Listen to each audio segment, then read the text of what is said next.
ఏయూలో మాజీ వీసీ ప్రసాద్ రెడ్డి హయాంలో జరిగిన అవినీతి అక్రమాలపై విజిలెన్స్ విచారణ జరిపిస్తామని మంత్రి నారా లోకేష్ స్పష్టం చేశారు. ఏయూ మాజీ వీపీ అవినీతి అక్రమాలపై ఎమ్మెల్యేలు అడిగిన ప్రశ్నలకు మంత్రి లోకేష్ సమాధానమిచ్చారు. అవినీతి, అధికార దుర్వినియోగం, విద్యార్థులను రాజకీయ కార్యక్రమాలకు ఉపయోగించడం ఇలా తదితర విషయాలు తమ దృష్టికి తీసుకొచ్చినట్లుగా లోకేష్ తెలిపారు. వీటిపై 60 రోజుల్లో విజిలెన్స్ ఎంక్వైరీ పూర్తి చేసి నివేదిక పంపించాల్సిందిగా ఆదేశాలను జారీ చేశారు.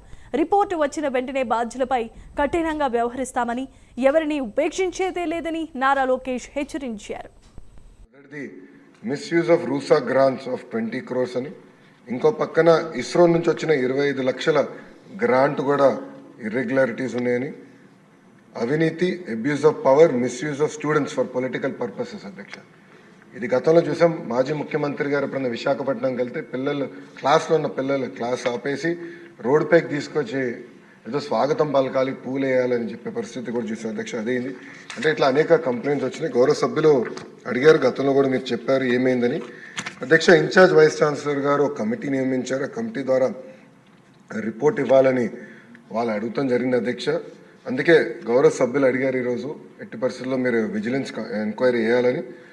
ఇది హౌస్ రిక్వెస్ట్ కనుక తప్పనిసరిగా 60 రోజులు అంటే టైం బౌండ్ పెట్టమని అందరు కోరారు.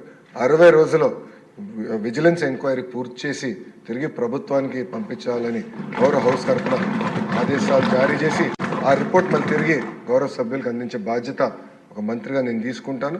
రిపోర్ట్ వచ్చిన వెంటనే తప్పనిసరిగా కఠినంగా వ్యవహరిస్తాం. ఎవరిని ఉపేక్షించేది లేదని గౌరవ సభ్యులు తెలుపుకుంటూ